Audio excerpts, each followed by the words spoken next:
tiếp lục lay lẽ nào cứ tiếp cả màu lay đi ya vẽ mà làng tuần nói rung từng cờ bực xa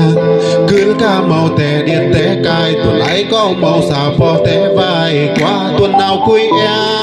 là ai nào cờ mà làng cầm ngà làng cố rai câu thờ bùi ngùa đơn đến thút tuần à lan cổ phung sẽ bộc tuần ấy rồi ai câu vai tên xe xì vai lấy tiếp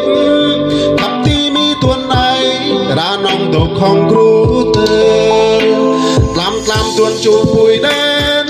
trong tim ngạch sang láng nạp nhảy họ người nãy khát đêm ra bơi chỉ lem mông nhún mông câu tên câu nguốt câu nình trần câu hồng nga lang cô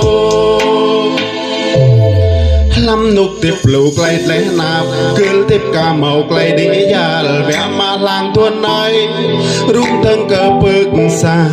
cứ cả màu té điện té cài tuần ấy có màu xà phò té vai qua tuần nào cuối e là ai nào cờ mà làng cầm ngà làng cố rai câu tờ bùi ngùa đơn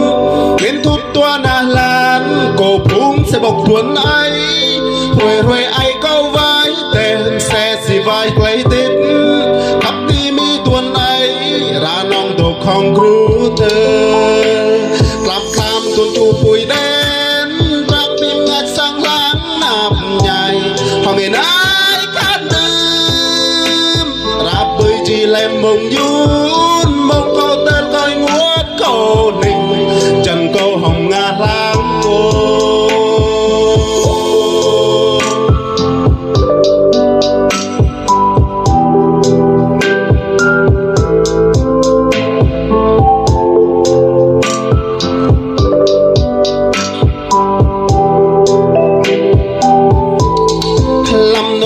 lục lay lẽ nạp cứ tiếp cả màu lay đi ya vẽ mà làng tuần ấy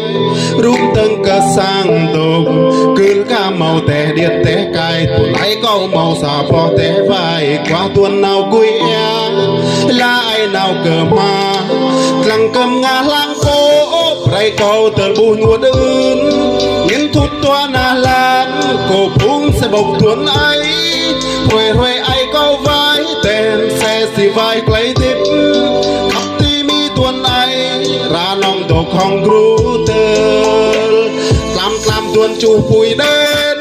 trong tim ngạch sang láng nạp nhảy họ ngày nãy khát đêm ra bơi chỉ lem mông nhún